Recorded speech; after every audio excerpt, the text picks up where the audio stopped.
आप सीटेट में अगर 130 प्लस नंबर लेकर के आना चाहते हैं, आपकी इच्छा है ना, आप अगर वो वाले हैं कि बस 90 आ जाएं किसी तरह से, तो आप गलत लाइन में खड़े हुए हैं अभी, क्योंकि आपके पास 4 महीने का समय है। प्रैक्टिकली अगर हम देखें तो 130 प्लस स्कोर करना बहुत आसान है 4 महीने में। गलतियां कौन सी हैं जिनसे बचना है, अवॉइड किस चीज को करें, क्योंकि करना क्या है उससे भी ज्यादा जरूरी है क्या नहीं करना है हमें। ये चीजें हैं जो नहीं करनी है, जो यहाँ लिखी हुई है, इनको बस मैं एक्सप्लेन कर देती हूँ। ये गलतियां हर बार करते हैं लोग और हाथों से जाते हैं नंबर फ्री के। क्या नहीं करना है, डोंट्स कह देंगे हम इनको, या अवॉइड क्या करना है, मिस्टेक्स कौन सी हैं जो लोग करते हैं। रट्टाफिकेशन बिल्कुल नहीं करनी है पेपर में, और ये ऐसा नहीं है कि आज से रटना मना है, ये हमेशा से है। सीटेट रटने वाला पेपर कभी भी नहीं रहा है ना। अगर कोई कहता है कि कॉन्सेप्चुअल हो गया है पेपर, हमेशा से कॉन्सेप्चुअल था, कॉन्सेप्ट्स ही पूछे जाते थे। सीटेट में या यूपी टेट में या अदर टेट्स में यही मेन डिफरेंस है कि सीटेट में लेंथी पेपर आता है, कॉन्सेप्चुअल क्लैरिटी चाहिए आपको, रट्टा लगा करके पेपर पास नहीं होगा। और विद टाइम पिछले 10 साल का तो मैं आपको बता देती हूँ, या इवन पिछले 15 से 2015 से अब तक का 11 साल का तो मैं आपको बता देती हूँ कि हर साल पेपर कॉन्सेप्चुअल हुआ है, हर साल कॉन्सेप्चुअल क्लैरिटी और डिमांड की है पेपर ने। तो रटने का तो आप भूल जाइए कि आप रट के सीटेट पास कर लेंगे, तो सपनों में होगा ऐसा, रियलिटी में नहीं हो पाएगा। ये बात बिल्कुल लिख के ले लीजिए, तुक्के से नहीं होता, रट के नहीं होता पेपर पास। आपको पेडागोजी पढ़नी पड़ेगी, पेडागोजी से आप नहीं बच सकते। आप ये सोचें कोई और सब्जेक्ट कर लेंगे, नहीं कर सकते, क्योंकि हर सब्जेक्ट में पेडागोजी है। मैथ्स में भी पेडागोजी है, ईवीएस में भी पेडागोजी है, एसएसटी में भी पेडागोजी है, मैथ्स एंड साइंस में भी पेडागोजी आती है 20 नंबर की, सीडीपी तो अपने आप में है ही, लैंग्वेज में भी पेडागोजी है। तो पेडागोजी से बच के अगर किसी को लगता है कि वो रट्टा लगा लेगा, क्योंकि पेडागोजी में रट्टा लगाना संभव नहीं, आपको समझनी पड़ेंगी चीजें, और बहुत प्यार से समझ में आ जाएंगी। आप जुड़े रहिए, यूट्यूब पे भी हम करेंगे जितनी मेहनत हो सकती है, बैच में तो हम लोग हैं ही। ठीक, अच्छा, एक किताब भी, बाइलिंगुअल किताब आने वाली है, हफ्ते भर में आपकी एक हम किताब निकाल देंगे सीडीपी की। बहुत टाइम से जो है 6-7 साल से हमने अपडेट नहीं की थी, इंग्लिश मीडियम वाली ही किताब आती थी। ग्रामर की जब हम बात कर रहे हैं तो ग्रामर से आपको दूर रहना है, अवॉइड करना है। क्यों? क्योंकि व्याकरण के मैक्सिमम भी आए तो 3 क्वेश्चन, और वो ऐसे आते हैं जो आपने बचपन से इतनी आपको व्याकरण आती है कि आप उस गद्यांश पद्यांश में से देख करके या पैसेज से देख के वो सवाल का पता लगा लें। उसके लिए अलग से व्याकरण पढ़ने की जरूरत नहीं है, अभी तो बिल्कुल नहीं है। पहले आप बाकी सिलेबस खत्म कीजिए, पैसेज प्रैक्टिस कर लीजिए, पेडागोजी पढ़ लीजिए लैंग्वेज की, फिर आप बेसिक ग्रामर करना चाहें तो कर लीजिएगा अपनी शांति के लिए। अदरवाइज जब आप इतना कर लेंगे, प्रीवियस ईयर से पैसेज लगा लेंगे, तो अलग से व्याकरण पढ़ने की जरूरत पड़ेगी ही नहीं। डेविएशन फ्रॉम सिलेबस, सिलेबस से नहीं भटकना है।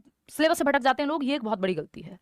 दूसरी जो ये लेटेस्ट एक कई पिछले 2-3 बार से जो मैं बहुत ज्यादा देख रही हूँ, वो है सिर्फ यूट्यूब पे प्रैक्टिस। पेपर ऑनलाइन नहीं है, जब पेपर ऑनलाइन हुआ था बीच में, तब यूट्यूब की प्रैक्टिस ज्यादा हेल्पफुल थी। अभी भी आपको समझने हैं कॉन्सेप्ट्स, रेगुलर पढ़ाई करनी है यूट्यूब पे, बट सिर्फ अगर आप यूट्यूब पे ही प्रैक्टिस करते रहेंगे तो पेपर में हाथ नहीं चलेगा, पेपर पूरा नहीं होगा आपसे, और कई बार दिमाग नहीं चलेगा, क्योंकि टीचर ने अपने आप पढ़ के सॉल्व कर दिया। कई लोग ये बहुत कहते हैं ना, मैम आपके साथ करते हैं क्वेश्चंस तो समझ में आ जाते हैं, सॉल्व हो जाते हैं, खुद से करते हैं तो नहीं होते, क्योंकि आपने प्रैक्टिस नहीं की खुद से। कॉन्सेप्ट समझ लिया आप मेरे साथ। मेरी जो पढ़ने की अप्रोच है, आपकी पढ़ने की अप्रोच जब मैच होगी, जब आप खुद से भी प्रैक्टिस करेंगे वीडियो देख के। सिर्फ वीडियो देख के जा रहे हैं तो हाथ नहीं चलेगा पेपर में। आप एक्सेप्शनल बच्चे हैं तो बात अलग है, आम आदमी के लिए, आम व्यक्ति के लिए तो यही है बात कि आप सिर्फ यूट्यूब की प्रैक्टिस करके जाएंगे तो हाथ पेपर में नहीं चलेगा, या पेपर भी पूरा नहीं होगा। तो खुद से भी प्रैक्टिस करनी है, खुद से भी पढ़ना है, एक प्रीवियस ईयर उठा लेना है, या बैच में जो मिला है निकलवा लेना है। तो कई बार पता नहीं होता कि साल भर पेपर गायब हो जाए, या कल को क्या सिलेबस में चेंज आने लग जाए, लेवल्स में चेंज आने लग जाए, जो कि बहुत संभावना है, जिस चीज की इतने दिनों से नेशनल एजुकेशन पॉलिसी में बात चली रही है कि 4 लेवल पे सीटेट होना चाहिए। तो ये सब चेंजेस आए, उससे पहले आपका जो जमा जमाया सिलेबस है, जो हर बार आता रहा है, उसकी तैयारी आप ठीक से कर लेंगे यदि, तो आप पास हो जाएंगे, या फिर 130 प्लस नंबर आप आसानी से ले आएंगे। कोशिश कीजिए 130 प्लस का टारगेट रखें, हम लोग भी मिले। आप तो 140 प्लस भी रखिए, अगर कोई बहुत ऐसा व्यक्ति है जिसको लगता है नहीं हमें ऐसा एक स्कोर सेट करना है कि जो बाद में भी, जैसे अनुराग के 143 नंबर हैं, अभी तक 143 नंबर देखने को नहीं मिलते हैं, रेयर है। 141 नंबर सचिन के थे, या 140 अनुष्का के थे। मैं अपने ही लर्नर्स की बात कर रही हूँ जिनका नाम मुझे याद है, ऐसे भी कई लर्नर्स हैं जो मेल करते हैं या डेटा में होगा हमारे कहीं, बट नाम नहीं याद होगा। तो ऐसे हाई स्कोरर्स की तरफ अगर हमें आना है तो वो भी आप अभी टारगेट रख सकते हैं। क्या क्या चीजें हैं जो जरूरी है, क्या चीजें हैं जिनका ध्यान रखना है, जो मिस्टेक्स हैं जिनको अवॉइड करना है। 6 सितंबर को पेपर है, आज 13 मई है, अगर हफ्ता कम मान लो आप, तो पूरे 4 महीने ही है ना, कि कुछ दिन घटा दें अगर, तो पूरे 4 महीने हैं आपके पास। और सिर्फ क्रैक नहीं, अगर क्रैक करना भी आपका एम है तो भी आप ये देख सकते हैं, नहीं तो 130 प्लस हमें टारगेट रखना है, उसको हम ध्यान में रखेंगे। अभी आएगा कैसे, कई लोग कहेंगे कि भाई 150 नंबर का पेपर है, 150 मिनट है, ये मैं आपको बहुत बार बोलती ही हूँ, और कोई नेगेटिव मार्किंग भी नहीं है, फिर क्यों लोग फेल हो रहे हैं, फिर तो आप पास हो ही जाएंगे, आराम से हो जाएगा, कर लेंगे। इस एटीट्यूड के साथ मत रहिएगा, क्योंकि बहुत सारे लोग फेल होते हैं पेपर में। अगर आप देखेंगे तो पेपर 2 की जब मैं बात करूंगी तो 82% लोग फेल हुए हैं। इस बार का है ये, अभी जो फरवरी में पेपर हुआ है, फरवरी 7-8 फरवरी को, है ना, कि आपके 26 लाख लोगों ने, ये 24 लाख के आसपास आंकड़ा रहता था, 24, 25, 23, है ना, 26 लाख लोगों ने फॉर्म भरा, और क्वालिफाई कितने हुए, 6 लाख भी नहीं हुए, पूरा 6 लाख भी नहीं है नंबर, तो 20 लाख लोग फेल हो गए। तो ये वो एग्जाम है जिसको लोग बहुत आसान समझते हैं यार इसमें नेगेटिव मार्किंग नहीं है, सिर्फ 90 नंबर लेकर के आने हैं 150 में से तो हम क्वालिफाई माने जाएंगे, और मेरिट का कोई टेंशन नहीं है, किसी से कोई कंपटीशन नहीं है, आपके अपने नंबर काउंट होते हैं, बराबर वाला कितने नंबर लाया, मेरिट तो कोई बनती नहीं है। तब भी 26 में से 6 लाख पास हो रहे हैं और 20 लाख फेल हो जा रहे हैं। 26 लाख में से 20 लाख लोग फेल हो गए अभी आपका जो 3 महीने पहले पेपर हुआ है ना। तो अगर आप इसमें देखेंगे पेपर 1 में 33% लोग पास हुए और 67% फेल हो गए। पेपर 2 में 18% मात्र पास हुए हैं और 82% फेल हो गए। ये तो परसेंटेज बढ़ा है कि फ्री नोट्स, ऑनलाइन क्लासेस, है ना, ये तो धीरे धीरे बढ़ ही रहा है। इसमें और ज्यादा फेल होते थे जब से ऑनलाइन शुरू हुआ है।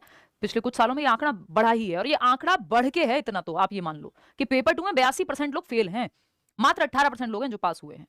या अगर मैं बात करूं ओवरऑल, तो 26 लाख में से अगर 6 लाख देखते हो तो भी सिर्फ 25% लोग पास हुए हैं।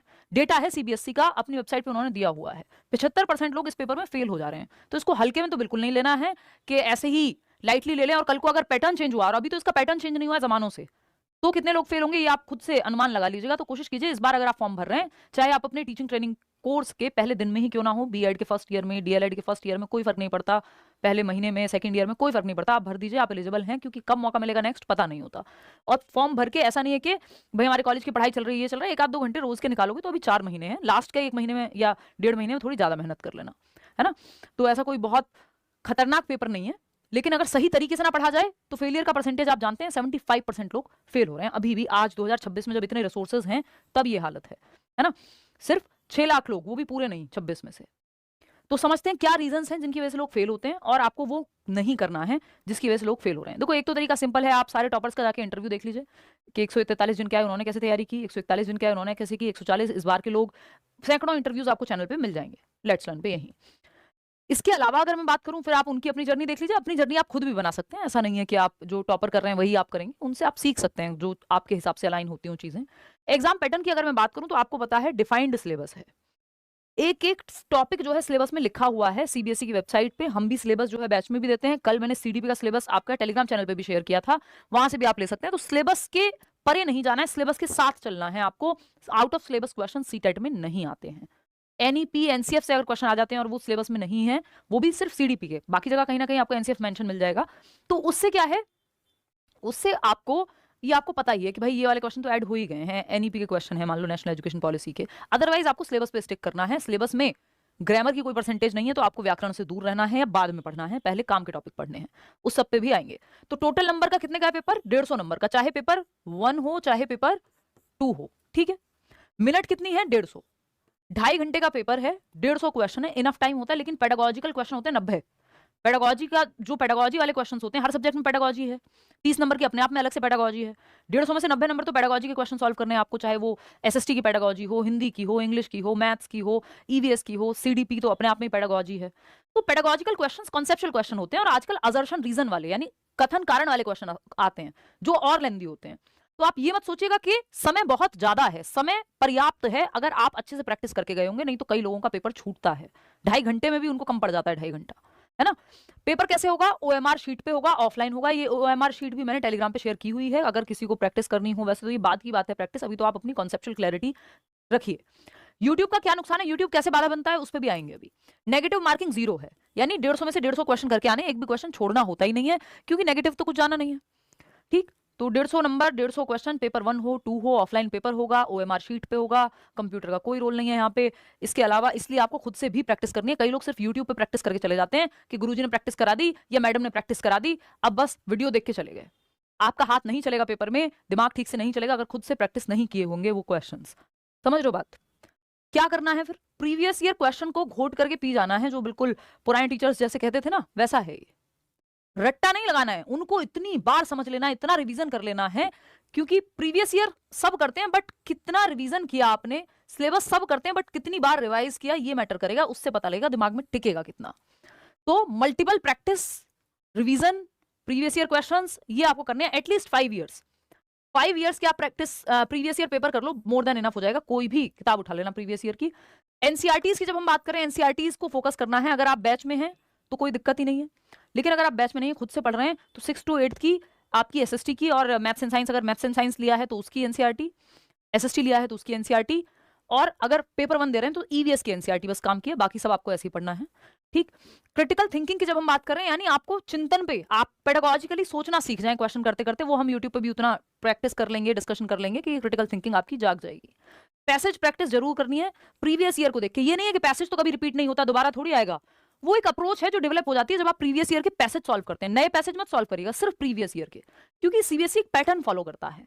तो अगर आप उस पैटर्न के प्रीवियस ईयर आधारित आपने पैसेज प्रैक्टिस किए तो फिर आपसे वो इजीली सॉल्व हो जाएगा जो भी पैसेज पेपर में आएगा, और इससे आपका समय आपको बचाना आ जाता है। पैसेज कैसे सॉल्व करते हैं ये सब भी आगे चल के हम बात करेंगे, प्रीवियस वीडियोस भी हैं इस पे।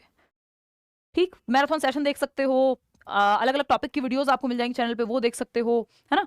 और इसके अलावा कल भी कोई पूछ रहा था कि लाइक शेयर सब्सक्राइब ना किया हो तो वो कर देना। इतना अगर आप कर लोगे तो कोई दुनिया की ताकत नहीं है आपके 130 प्लस लाने से रोकते, बट आप कर लीजिए ये काम, है ना। कि प्रीवियस ईयर 5 साल के, 5 के नहीं हो पा रहे हैं तो 3 का टारगेट रख लो, वो भी अगर आपने बहुत अच्छे से कर लिए, क्योंकि कई सारे सेट हैं तो बेहतर हो जाएगा। लेटेस्ट जो 3 इयर्स हैं या 2 इयर्स हैं उससे कम मत कीजिएगा। 2 साल से कम के प्रीवियस ईयर पेपर करोगे इसका मतलब फिर आप ठीक से पढ़ नहीं रहे। कम से कम 3 से 5 साल आप रखिए अपना जो टारगेट है,